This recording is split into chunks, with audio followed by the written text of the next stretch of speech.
Alderman Weinmeier, Here. Alderman Gartner, Here. Alderman Volkert, Here. Alderman Montello, Here. and I have Alderman Kittle joining us virtually, Here. Great. and Alderman Vries is absent. Roll call. Excuse me, I mean Pledge of Allegiance. Pledge allegiance to the flag of the United States of America and to the republic for which it stands.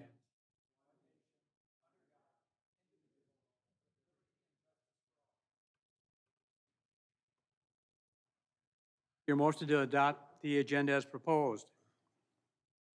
I'll make the motion to adopt the agenda. I'll second it. All in favor, say aye. Aye. Opposed? So moved.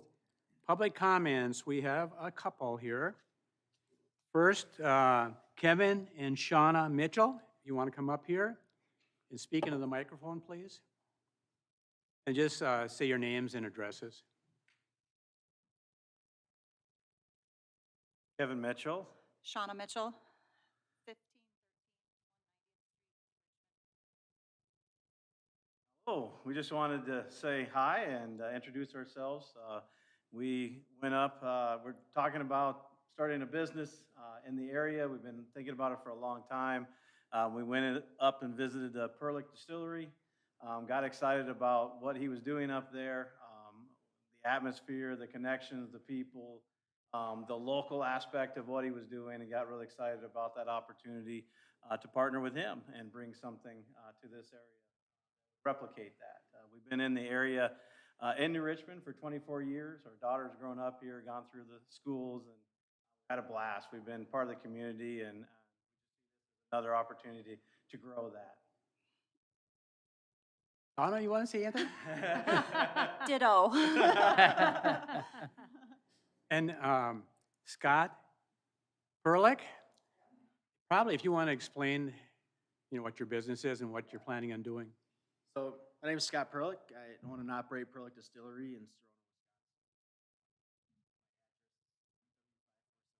Sterling. A little ways away from here. We're about an hour north. Basically, we have a distillery. We farm about 2,000 acres.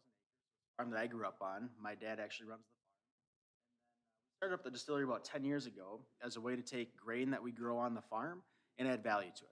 So make something out of that grain that's actually grown there that we can sell there, take out of the commodity markets, and add value to it there and make a final product. So like I said, we've been distilling here for about 10 years. Primarily make a vodka. We do a maple syrup flavored vodka. When we started this up, I thought it would just be making alcohol and distributing it, and we do distribute throughout Wisconsin, so a few places. But kind of got turned on its head. The tasting.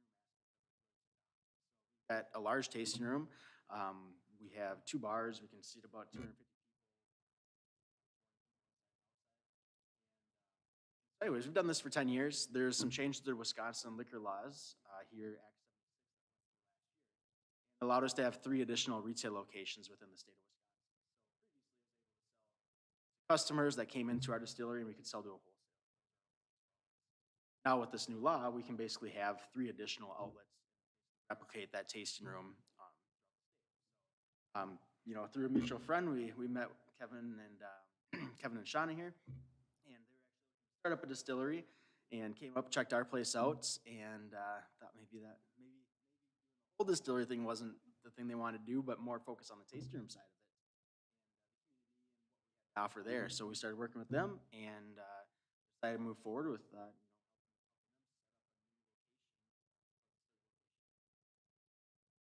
So what are your plans here in New Richmond then? Right, so our plans are to basically take that same idea, that same concept of the tasting room that we have, replicate that here. So it's not a bar. We don't have TVs. We don't have kind of more of a place where people can come and have a really great cocktail. My end is the distillery end, another outlet to sell our products, to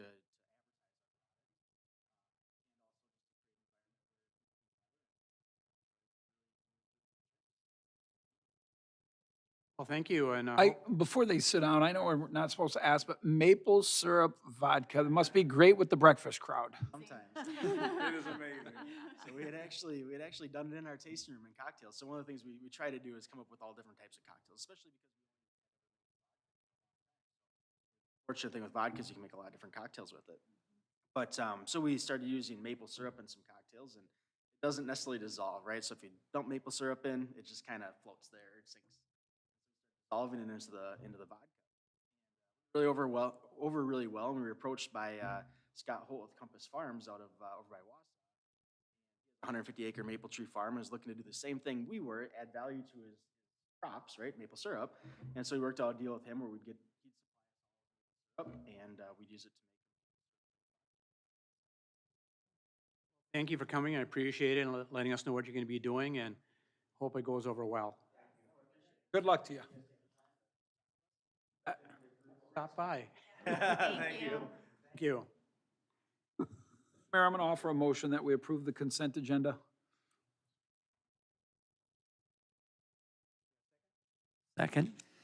All in favor, say aye. Aye. So moved.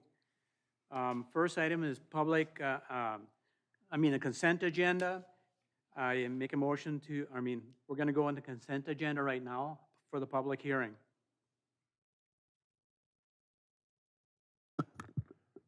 I can, do you want me to go through the, kind of the special assessment process? Okay, yep, I can do that. So, last month, council approved a preliminary assessment resolution, which got the process started. The next step in the process was to produce a preliminary assessment report. That report was given to the affected residents. They were also notified of the hearing tonight, and it was published in the paper. Yep. So then, tonight, council will be considering the preliminary special assessment report, which you see before you. The report gives some details of the project, location and specifics of the project. The alley reconstruction is located between Minnesota and Dakota Avenue, going from West 2nd Street to West 3rd Street. The existing alley is a gravel surface, which will be reconstructed with new gravel and new asphalt. If you want to go to the next page. Then the report does detail the funding sources, which are from special assessments. The city special assessment policy says that residents are responsible for 50% of the cost of the asphalt only. So the overall construction of the alley will be around $30,000. However, the portion that the residents are responsible for is only the asphalt portion of that, and 50% of that at that portion. The next section, so in past practice has been that the residents can either pay their assessment in one lump sum, or they can pay it over equal annual payments of 5 years at an interest rate of 6%. This next page shows the detailed cost estimate of the alley reconstruction, so just under $30,000 for the total cost. And then Schedule C here shows a breakdown of the assessments. So the adjacent property owners were assessed based on the front footage, so the lineal feet of frontage of their property along the alley. So the more footage you have, the higher your assessment would be, because your property borders more of the alley that's going to be reconstructed. And as you can see there, the assessments range from about $500 for one property all the way up to $1,250 for another property. The next step in the process would be for the council to either approve the preliminary special assessment report, deny it, or you can modify it. Once that's been approved, we go out for bids. We get the bid prices in, get the actual cost of the reconstruction. Then following that, you'll have another meeting where you pass the final special assessment report, and then that will be provided to the residents, and that will be their actual assessments. Hopefully the bids come in either around what is estimated or a little lower. If they come in significantly higher, then the city should have another hearing to let people come in and speak their voice for the higher costs. And then the report would have to get approved again. Does anyone have any questions on the process? Not. All right.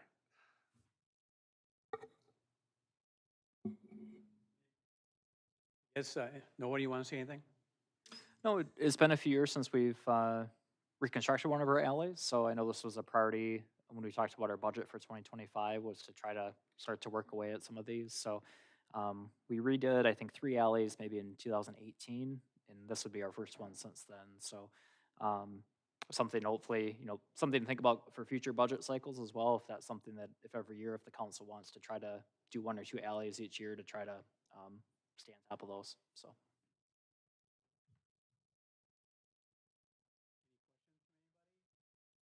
Not, does anyone else wish to speak? Does anyone else wish to speak? Does anyone else wish to speak? If not, I declare the public hearing closed. Action on the public hearing. Hear a motion to approve the special assessment. I'll make that motion. I'll second it. Else? If not, take the roll, please.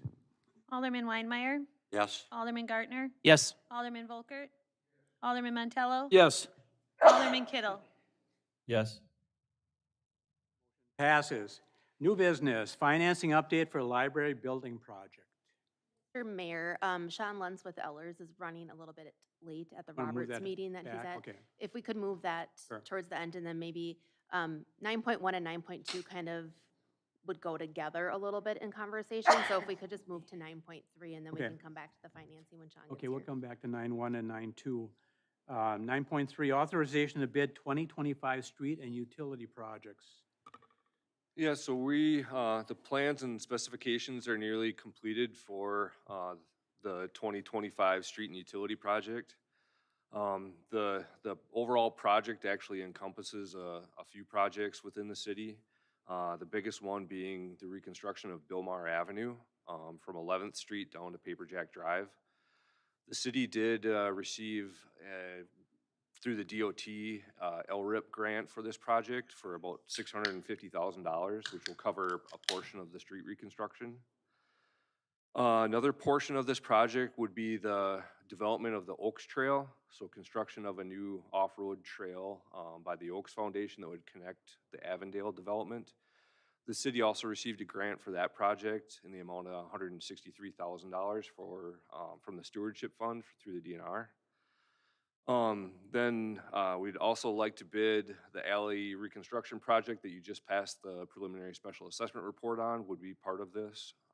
And then also the lead service line replacements that we've been talking about for a number of years. We'd like to start that process and replace a number of them with the project. It's my opinion that we'll get better prices on each of these projects at them lumped together and get more contractors interested in the projects. So at this time, we'd be seeking approval to move forward with getting bids. And I'd be happy to answer any questions. I have a quick question for you. I'm not sure I just heard what you said right. We'll get better pricing if you lump them together, Yep. Yeah, so in the past, we've tried to bid out lead service line replacements. right? And they're small little one-off projects that, plumbers are so busy, they're not really interested in doing those sort of small projects. By lumping it all together and forcing contractors are really gonna wanna bid on the Bilmar Avenue project. So by lumping them all together, we're kind of forcing them to take all the projects. If nobody has any questions, Mr. Mayor, I would offer a motion that we authorize staff to proceed with the solicitation of construction bids for the 2025 street and alley projects as presented tonight. Do I have a second? I'll second it. Any other questions? Not, take the roll, please. Alderman Gartner. Yes. Alderman Volkert, Yes. Alderman Montello, Yes. Alderman Weinmeier, Yes. Alderman Kittle. Yes. Motion passes. Next item, authorization to solicit bids for public works capital projects. Yeah, I can take this one too. So Public Works is seeking to get bids for a couple pieces of parks equipment that are in need of replacement. One is a John Deere Gator and another is a zero-turn mower. Both of these pieces of equipment were identified in the 25 CIP. This was presented to the Public Works Committee and it was their approval to move forward with the bid, or recommendation to the council to move forward with the bids. So at this time, we're seeking approval from the council to move forward with getting bids for these pieces of equipment. Your motion to approve the bids, to go out for bids. Make the motion to approve the bids. Second. Questions? The equipment we have now, are we going to sell that or trade it in, or? Yeah, historically, we've asked for a trade-in price from the dealers, and then we have looked at possibly auctioning it off and then taking the best of the two. We'll be doing that again then. Probably, yeah. Any other questions? Not, do we have a motion to go forward with the bids? We had a Bidding motion process. from Done. Weinmeier and a second from Gartner. Oh, okay. Let's vote then. Okay, let's do that. Alderman Volkert. Yes. Alderman Montello. I'm going to abstain. Alderman Weinmeier. Yes. Alderman Gartner. Yes. Alderman Kittle. Yes. Motion passes. And I just, Mr. Mayor, if I may, I'm abstaining because one of the items on there is bidding for a pickup truck, which my employer, we'll be submitting a bid, so that's why I'm abstaining. Well, I don't know if you really had to, because just authorize and go out for bids.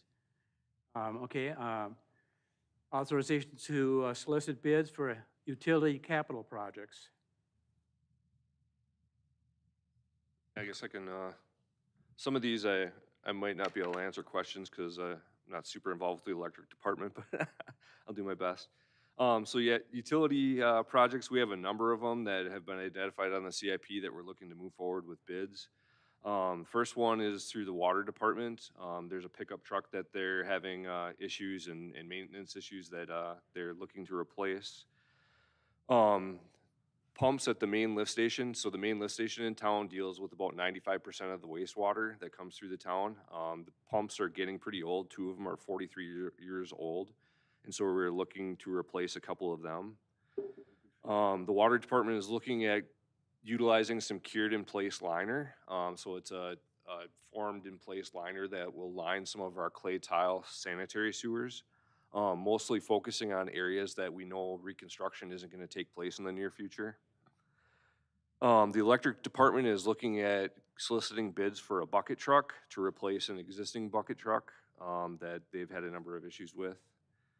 The electric department is also looking to solicit bids for contracted pole replacement services. So they go through a 10-year cycle of testing poles and identifying ones that need to be replaced. So they're looking to get bids on replacing those poles. And then finally, the wastewater treatment plant, their UV disinfection system is getting outdated and they have trouble finding parts and getting maintenance done on that. So they're looking to go out for bids to replace a number of components on it.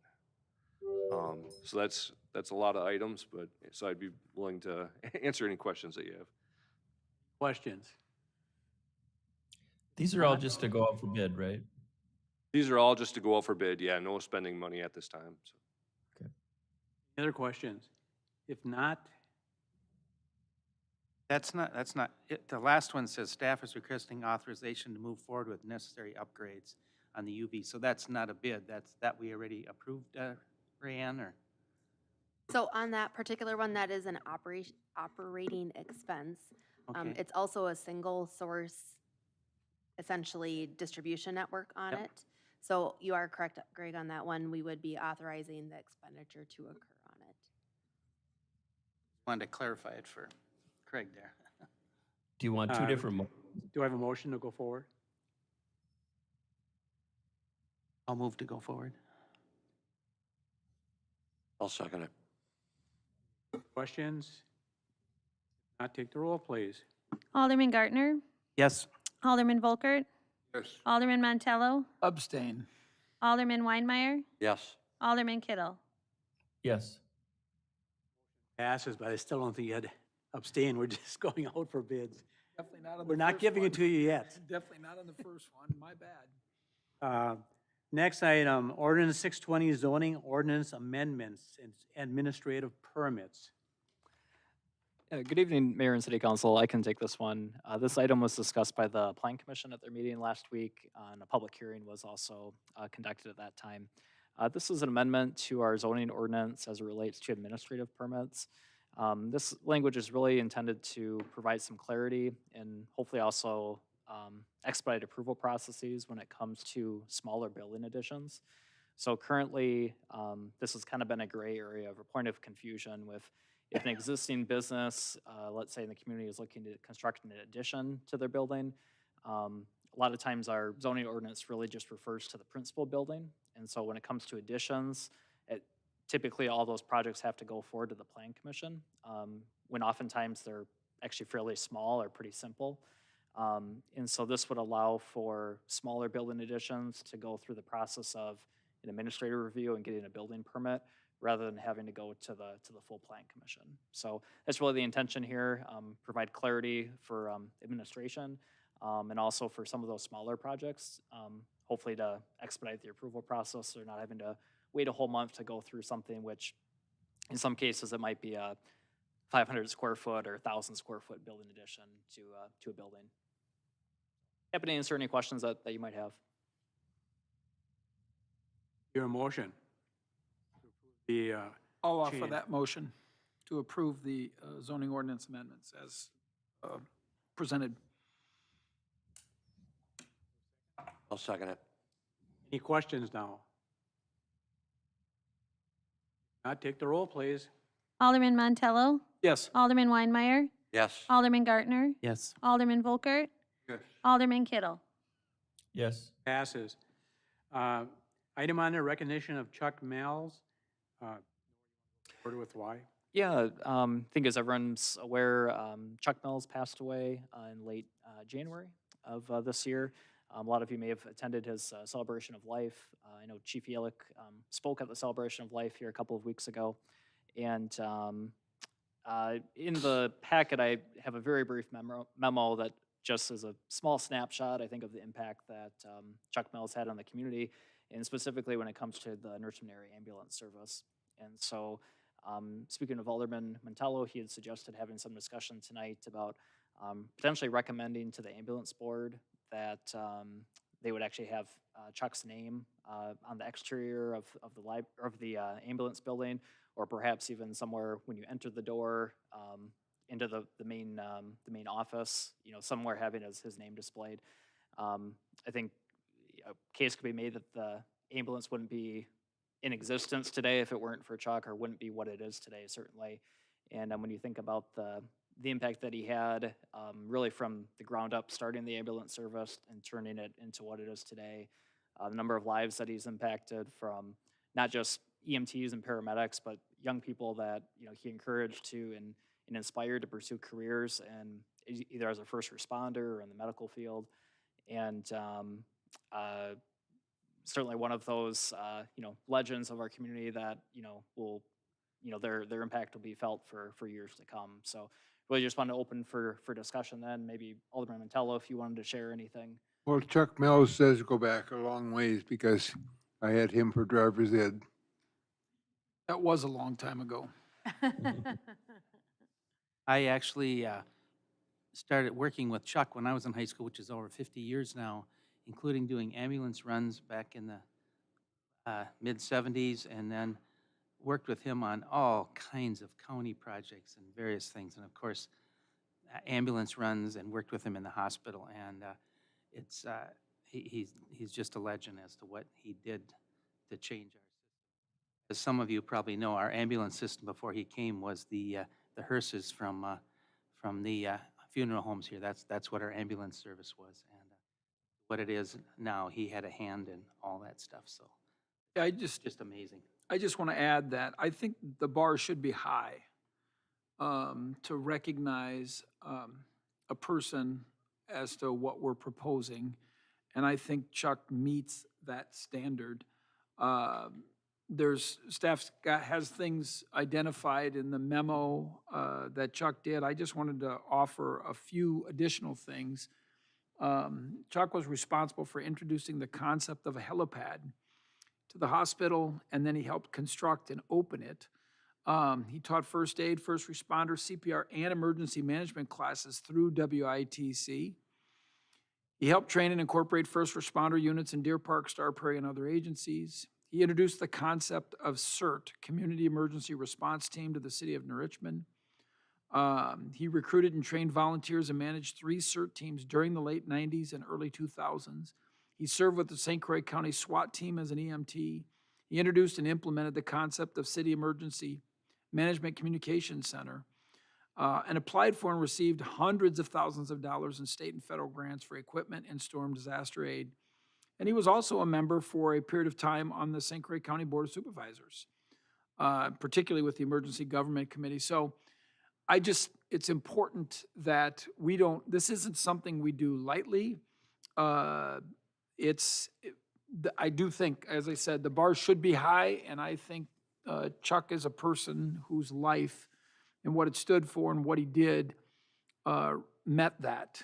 And so that's why I think it would be a great distinction for somebody who really devoted perhaps the majority of their adult life serving the community to the ways that he did.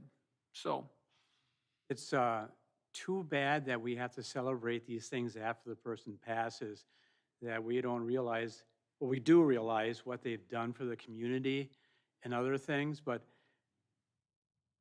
to me, it's sad we can't celebrate with them when they're living, this honor, and they can see their name go up, that type of thing. So hopefully in the future, if somebody does something really great for the whole community, we can celebrate that a little bit earlier before they pass away. But Mr. Mayor, I'd like to offer a motion that we approve a recommendation to the ambulance board to honor Chuck Mehls and what he did for our community by putting his name on the building, the ambulance garage.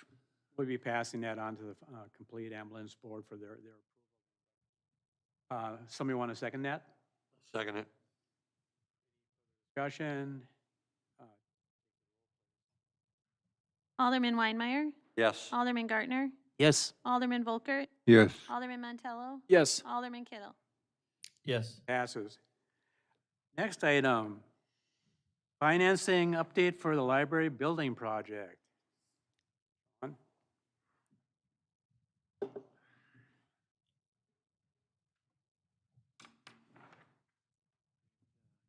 That coming through okay? Yep, you're good. Got a presentation to go through. I know many of you were part of the discussion last week, so this will be a bit of a repeat, but I think it'll be good to hear this once again as we really are moving faster and faster into the implementation of the finance plan for the library project. So I put together an executive summary type PowerPoint that I thought would be helpful in kind of going through the process real briefly to where we are now and then what we're seeing going forward. So if everyone can turn to page 2. Over the last year plus, we went through a couple different scenarios trying to decide the best fit for financing the library project looking at a couple different tools that the city had available to us. Eventually, we settled on the Community Development Authority lease revenue bond as the chosen and preferred option.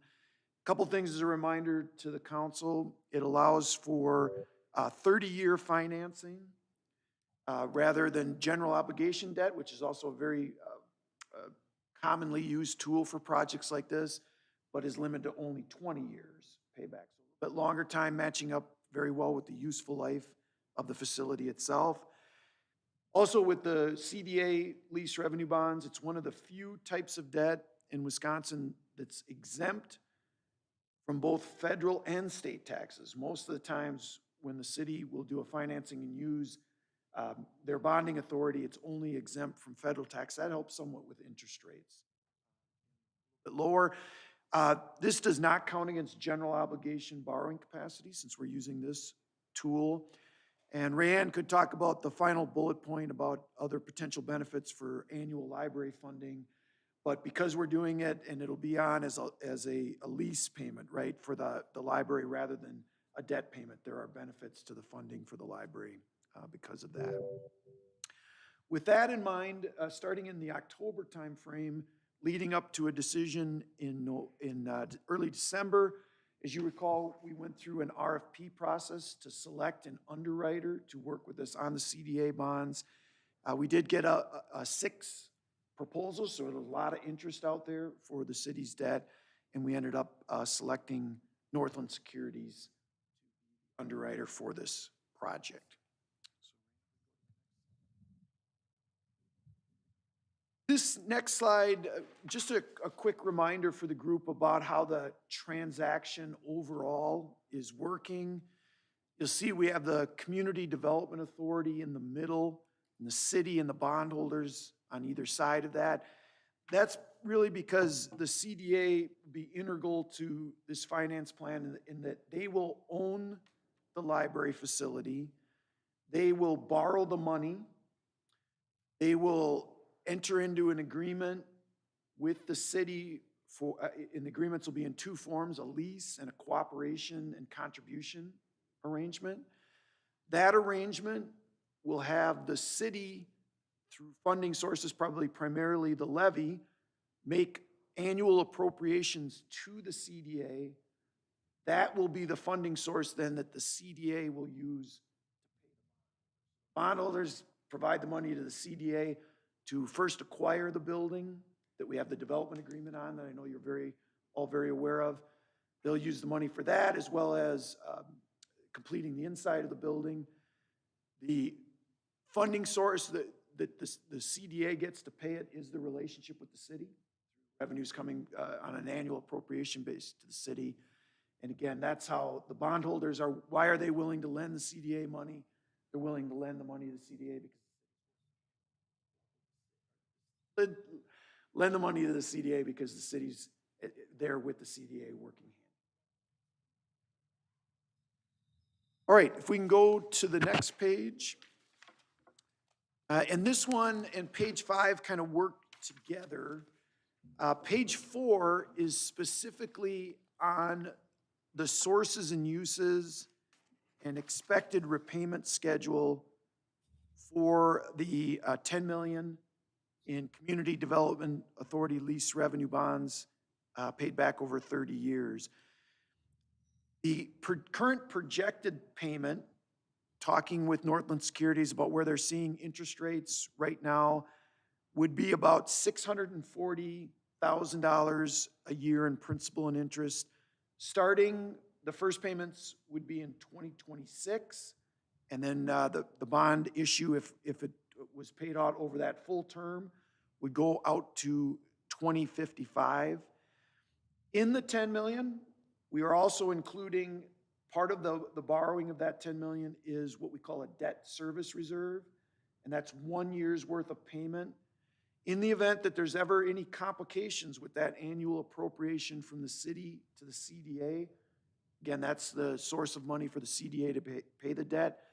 The debt reserve is there for 1 year.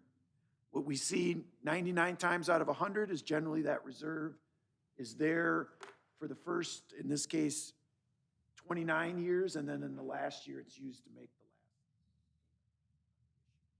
But it's extra security in the event that there's ever a problem to kind of work through that and have another source of the payments for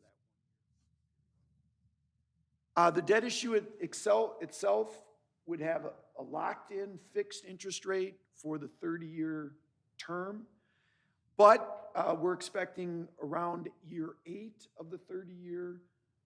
If the city wanted to make prepayments or if lower interest rates were available, you would have the option of refinancing.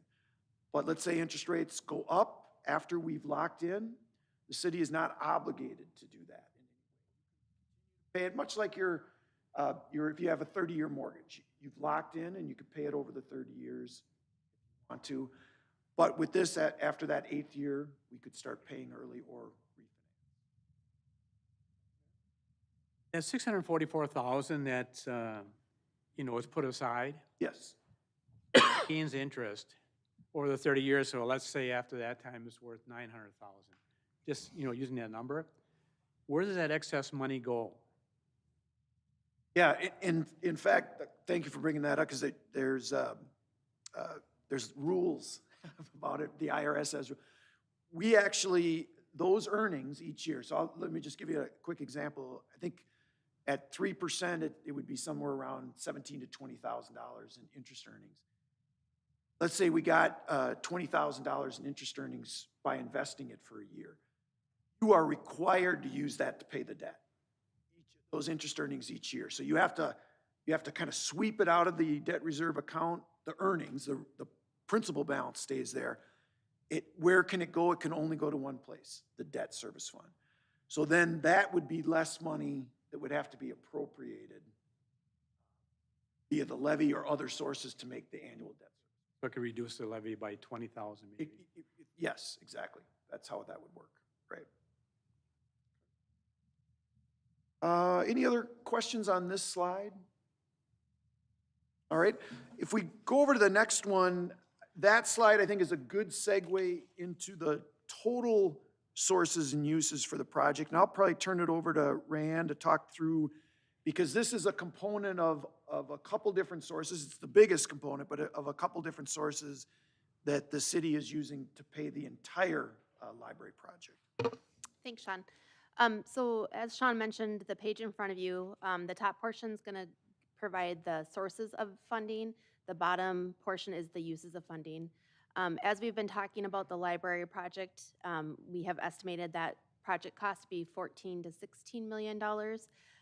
Today where we're at is just slightly over $15 million in construction costs in order to the shell of the building and the completion of the interior of the building.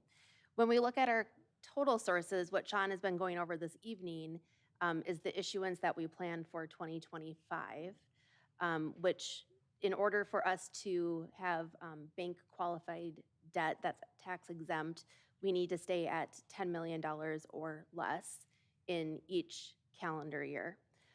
So with that, the amount of debt or the actual proceeds that we would collect from that issuance this year would be slightly underneath the $10 million at 9.1.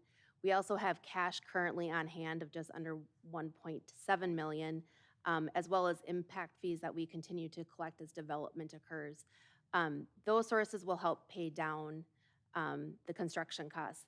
There is currently a plan that we have from a naming rights, donations, and additional grants that are not secured at this time, but through continual efforts, we hope that we secure additional grants, donations, and selling of those naming rights within the building, which then will bring down the overall cost of the debt that we would need to issue.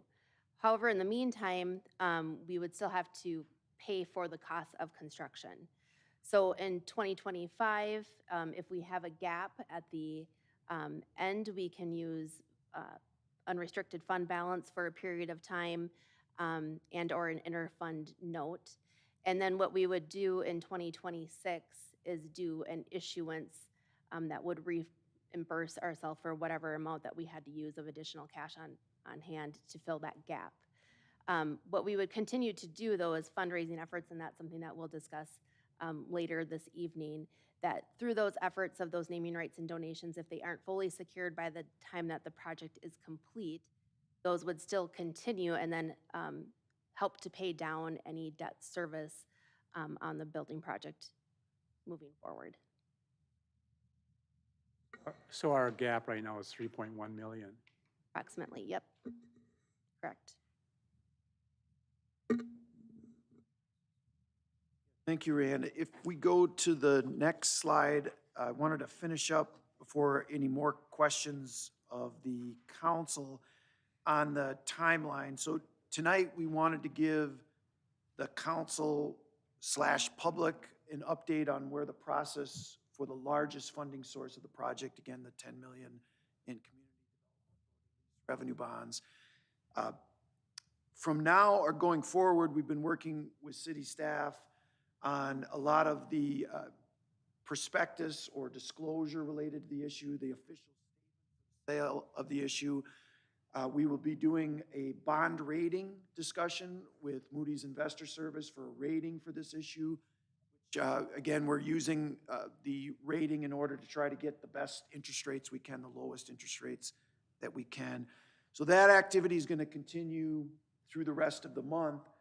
The other thing that we want to put on the council, and we mentioned this to the CDA on the horizon, I think you're aware of, on February 24th, we are going to have a couple steps in the combined CDA City Council meeting. There'll be a public hearing on the lease. Again, that lease is between the CDA, be the primary funding source of this CDA lease revenue bond. There'll be parameters resolutions for the council and for the CDA. And what those will set out is not to exceed lease payment amounts and not to exceed interest rates, as well as a couple other factors that we're asking for sign off on from the council and the CDA to create not to exceed thresholds for going into the final pricing on the issue itself. So that would be on the agenda on the 24th. And we're now targeting and talking with Northland, talking with the bond attorney, Quarles and Brady. We're targeting the first week of March, probably March 5th, Wednesday, March 5th, for the final pricing. And so that would be the date that we lock into the interest rate and final terms for the issue. That will have to be within the, or at or below the level in those parameters resolutions discussed on the 24th. We expect that they will be. If by chance they weren't, we'd have to call special meetings of the two groups. The parameters resolutions, hopefully to avoid that. Assuming we get that final pricing in the first week of March, again, probably around March 5th, we expect the bond closing to occur approximately on March 20th. So that'd be the day that the funds will come to the city. And we're still on an expectation of either April 1st or very soon thereafter, we'll have the turnover of the first floor from the developer to fire that building at that time. So that's what we're looking at going forward. We wanted to update the council on that and hopefully be available to answer any questions. I don't know if Noah or Rayanne, there's any other topics that you think came up the other day that we should mention. I think you guys covered everything. Okay. All right. One question I have for you, Sean, and actually, I apologize, I didn't have an opportunity to put this to you earlier. This is a tax exempt issue, and did I understand you the other day? It's a double tax exempt issue. And I have no idea, but I'm curious, what if there were individuals in the city of New Richmond that wanted to buy a share, I'm gonna call it that, in the investment?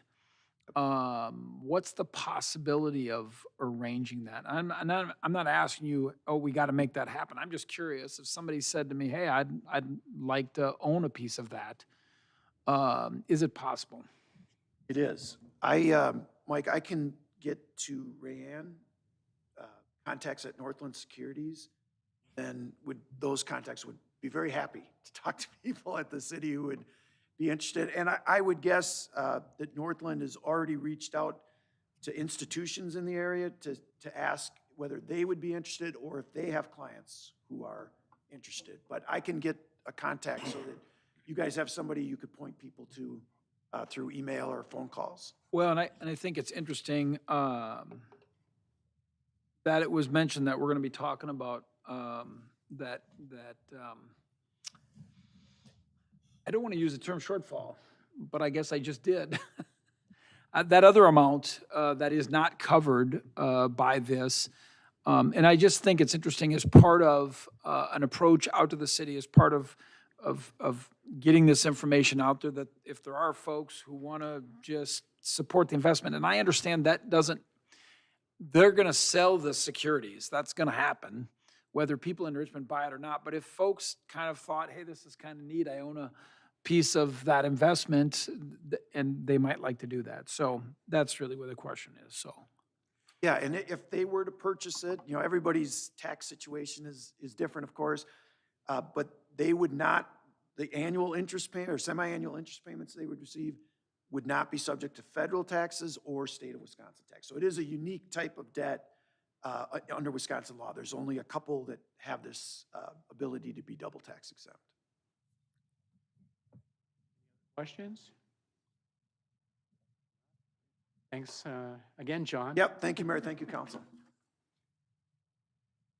Next item, library building funding opportunities through grants and donations. So Brandon and I will kind of tag team this one. This kind of piggybacks off our discussion here and kind of a follow-up from our CDA meeting last week as well. Just in terms of, initially I think an update in terms of some of our grant writing efforts. We have been pursuing larger state or federal grant opportunities over the last several months. We have a couple of other larger grant applications due here in the coming weeks that we're working on. Those are very competitive, so you know, you certainly celebrate those that you receive, but in some cases, when you don't get one, in some cases there's certain criteria that we don't score high in due to oftentimes things that are out of our control, you know, community demographics, median household income, you know, things like that where we may not score high.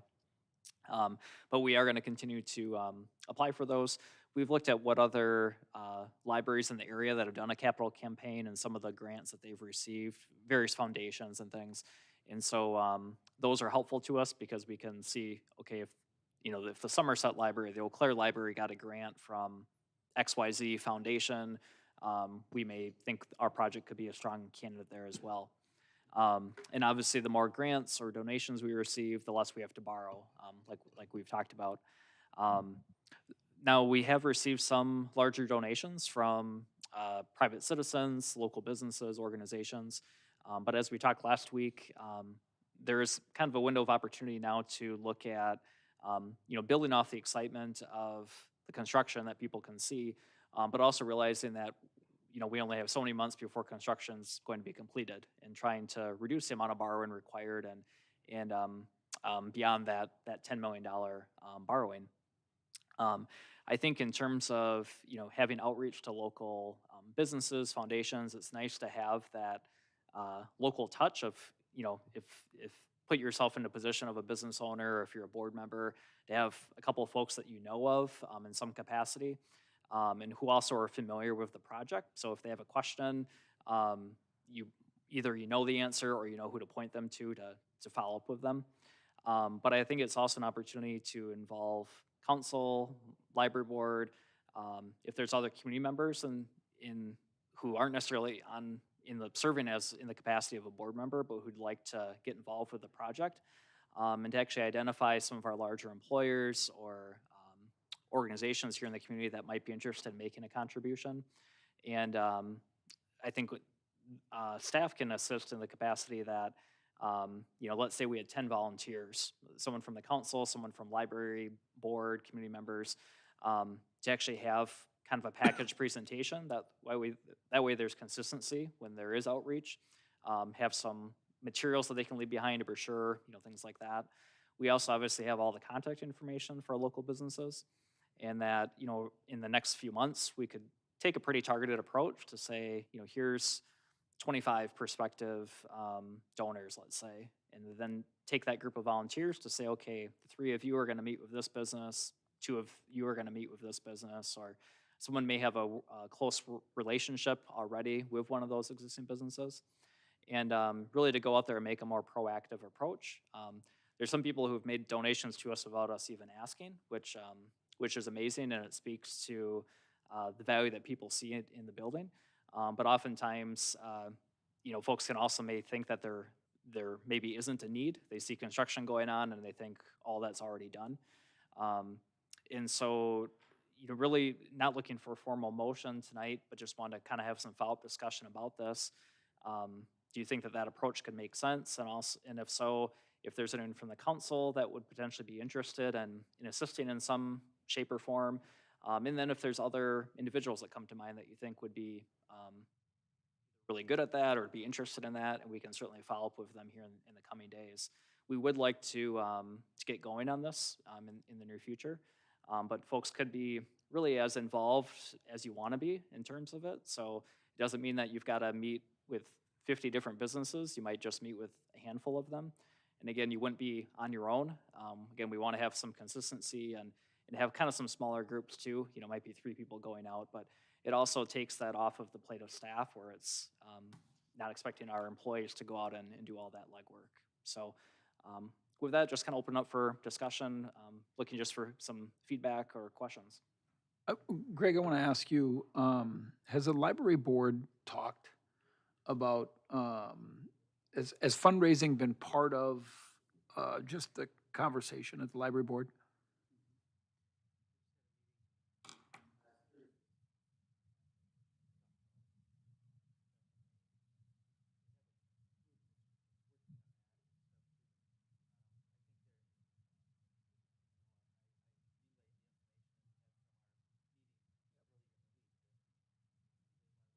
I don't know, has Monica? We've meeting this week, yeah. We suggested that she get together with you, and so maybe you can exactly happened at it, I assume. Yeah. Yeah, and I think, She had instructed her to do that, so. yeah, and we, some of you might recall too, a few years back, we did a capital campaign feasibility study. And there was some outreach at that time to gauge interest from local businesses and individuals to kind of get a tentative idea of, who would be willing to support the project. And so for a lot of this, we're not necessarily starting from scratch. And again, I think it could be a good opportunity where, perhaps you have a library staff member, a board member, a citizen at large that can go out and meet with some folks. And again, having that consistent messaging, it's not that they have to be experts on everything that Sean just covered or know every detail about the building. But a lot of times it's more impactful too to, someone is coming to you to talk about a project, hear from someone that isn't necessarily a paid consultant from outside the community, but it's someone that they know as a neighbor. They've worked together in some capacity. We're growing, but we're still a small community at our core. And a lot of times it's a more personal touch. And so, I think it's a good opportunity to get the library board involved, library staff involved. And again, there may be community members who can't necessarily afford to write a big check to the project, but they'd love to help in this capacity. May have experience with another nonprofit or another fundraising initiative in the community, and they say, yeah, I could join you for 3 or 4 meetings and go to some. I think the challenge is that, and the mayor and I have had just really, very brief conversation about it. And I think the challenge is that I don't think that this should fall on staff. And I'm afraid that if we don't have kind of a group, and it could be a small group, that this is their focus. When you talk about the possibility of, and you were kind of saying not so much, but just answering the question is, should we hire an outside firm to help? I'm just use that as one question. I think it's hard when we don't necessarily have some group right now that is facilitating what's the plan. If I said, well, I'll help. Oh, Mike, you're going to go talk to somebody. I mean, we need a cohesive message. We need a kind of an organized front, if you will. And I just think that's served. I'm not saying staff shouldn't have any involvement, but I just don't think this needs to be a staff-driven project. And I know you're not suggesting that. But I think if we don't formally kind of say, here's a group, these individuals, and this is what you're charged with, that they can then report back and say, well, here's our recommendation, of various things. I just think that's super critical. I'm a little bummed out, and this isn't anybody's fault. I think this is something, it would have been nice if we'd have started last fall. Just because I do think the clock is ticking, but there are different people who are super plugged into this project, who will be great proponents from a fundraising standpoint and are qualified to give some input. And I just think that's really what we need to establish. So I think the question tonight is, if people agree with that, is putting the call out. We're looking for, say the number, 5, 7, 3, I don't know, folks who want to serve on a part of a fundraising, don't like the word, but I'm going to say it, committee, that would advise and really drive this process. I think it's super important to help us be successful. So, And I think, again, like last meeting, I said that we have to have a plan B, though.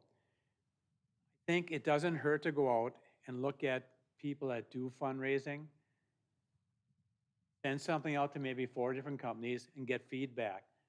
You don't have to do that, but let's have a plan B too, because let's say you do have this committee, form committees, and you raise $1.5 million. You're still $1.6 million short.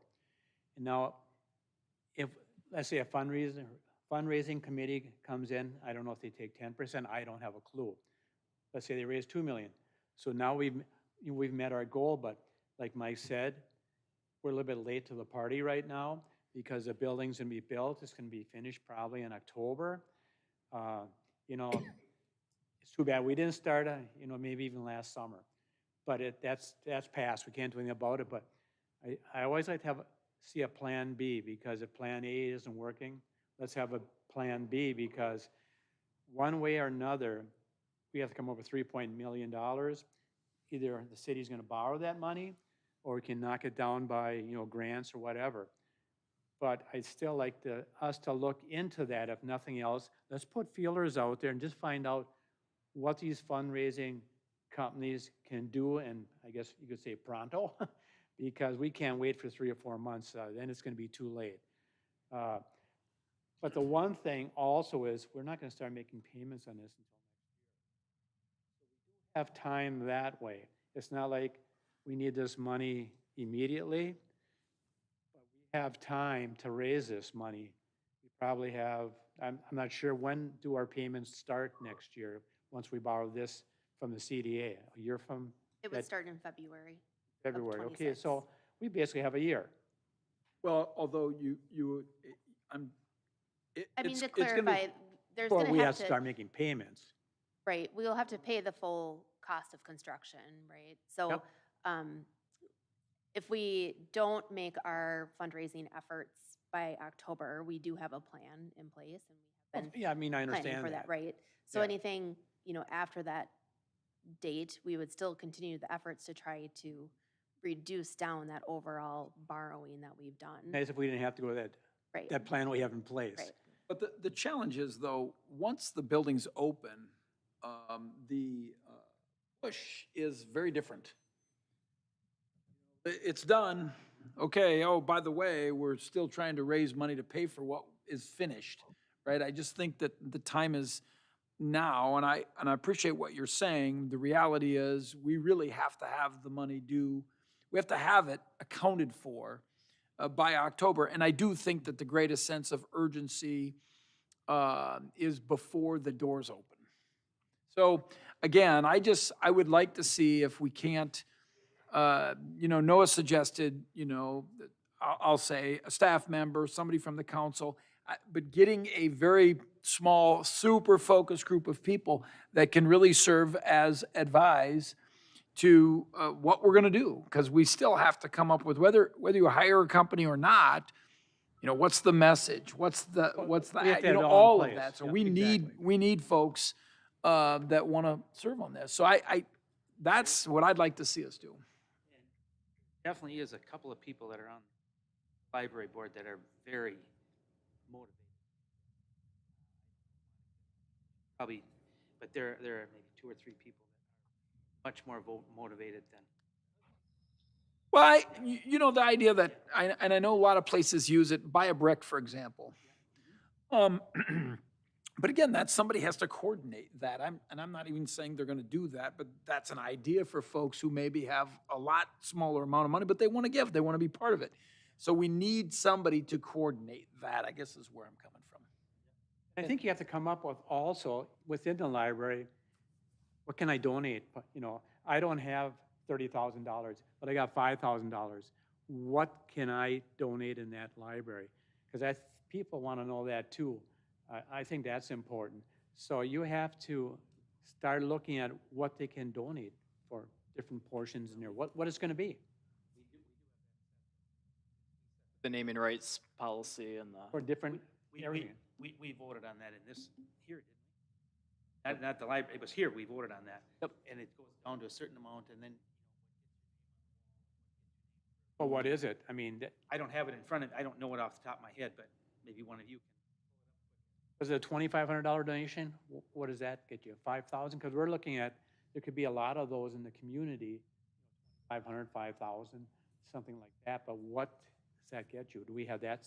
And I think that'd be some of the work that group, again, like grant writing efforts, we've been focusing on, $1 million or more, $500,000, write your larger items. But yeah, for local businesses, I'll donate $1,000 each year for the next 5 years, or smaller amounts, which add up and certainly make a difference.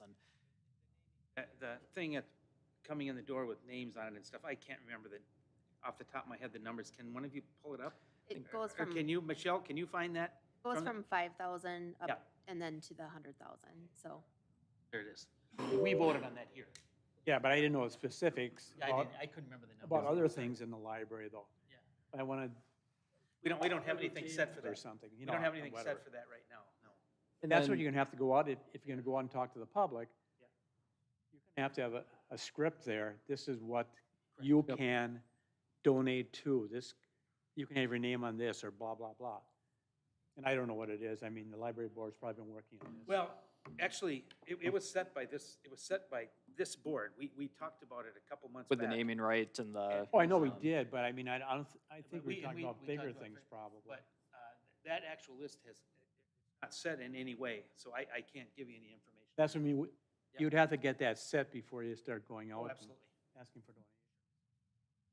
That speaks to the challenge right there. It's a great example of, these are questions. And just to coordinate all of this, because we don't want to get started, this way and this way and this way. We want a coordinated effort. So let's just say, for the sake of the discussion, and I'm not saying this is the case, but if a mailing was going to be done, right, outside of a professional company, you want to make sure that everything coordinates. I guess that's where I'm really trying to go with this. And so time is of the essence. And so I just think it would be really great if staff didn't feel like, because short of us having some organized group, staff's like, well, we got work to do, we're gonna work on this, and I just don't, it's not fair to staff, and I don't think it's actually quite fair to the project to have the biggest impact. That's not a knock on staff at all. That comment that you made, Greg, some of the individuals, that personal connection's super important. So that's really all I'm after. I think it's a matter of putting the call out there to say we're gonna, in a very short period of time, we're gonna establish this group of people. And right now we're asking for volunteers, and maybe there are some specific people we wanna ask. I'm not talking about a big group. That maybe sounds that way, and I don't mean that. But we need to get some folks that we can empower to say to us, okay, this is what we want the message to be. This is the idea of da-da-da-da-da. So that's what I think we need to do. These won't be monthly meetings, these will be. Weekly, yeah. So, but anyhow, but it's just finding who is that group of people who can really be responsible for carrying the ball here, to spearhead this, if you will. So I think So that's the if, message. if the council's supportive, proceeding that way, obviously if anyone here is interested, but, in the coming days, if there's names, you all have your own circles and networks of people, but if there's people that come to mind that you think, we should specifically reach out to see if they'd be interested in, we'll kind of get the word out, and then really it's get the ball rolling and get a first meeting together. We're gonna have to do something here, because we can't keep on talking about it. We have to do it. We have to move forward. as So soon is as it fair to possible. say that we could establish kind of a date? Today is the 10th, so is it inconceivable to say by next Monday? that we have a list of names. We've kind of set that out there as a deadline to form a group, and we have a list of names, and we can at least deadline, so we know we're working. It's not just, well, whenever we can get them. No, we'd like to have these names by next week so they can get started. Either next week, Monday, or the work session, which is 2 weeks. That's I 2 mean, weeks. whatever, because put these people together and that type of thing may take longer than, 5 days. Yeah. Here's Monday already, so you're talking about.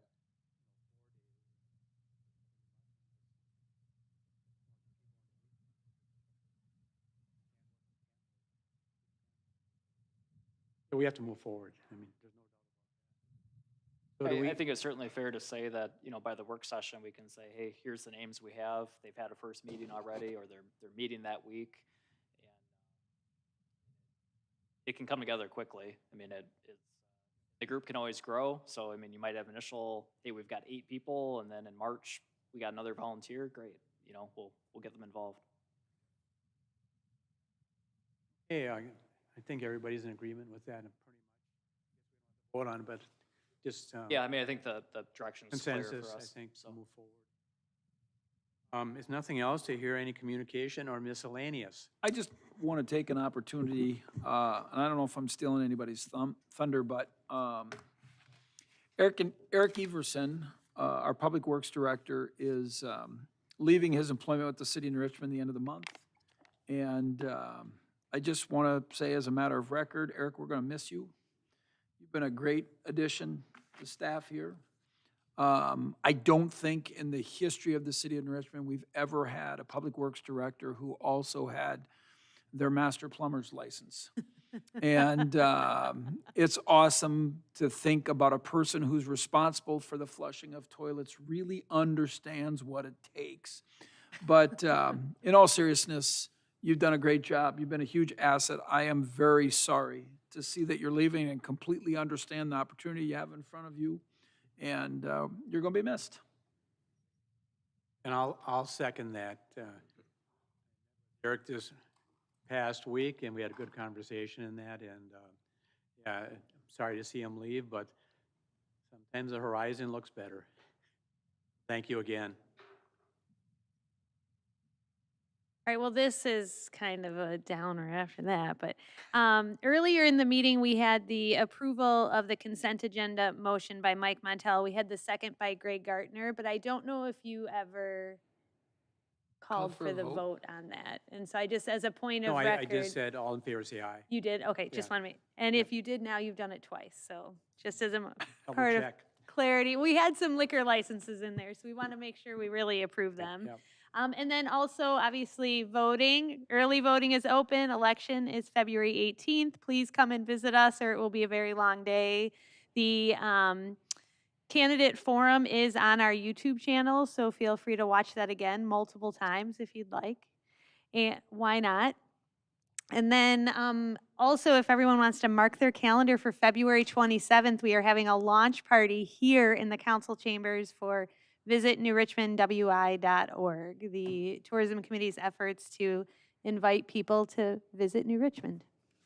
And Michelle, I'm glad you brought that up about the candidate forum, because I want to recognize the work that our library director, Monica Lavold, did to do that. As I understand it, it was the only forum in the county. And I just appreciate the effort put forth by Monica. I don't know how much her staff helped. I don't know if they did. I don't want to miss anybody. But it's awesome that we did that. The room was full. Maybe that was 50 people, but sometimes you just can kind of take for granted that, folks will do. And it was awesome that she did it, and that those individuals got a chance to come out and have their voices heard. So I just want to, Sorry. I I was wanna- trying I to just check wanna- the number on how many people. We're just going to listen to this now. I was trying to check the number of people who have watched it so far. It's had a ton of views. So I think people really appreciated it.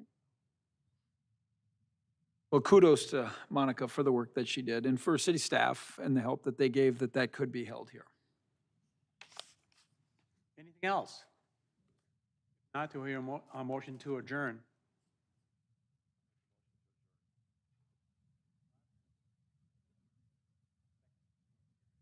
All in favor, say aye. Aye. Opposed? We're adjourned. About it. Gotta be involved in the democratic process. This conference is no longer being recorded.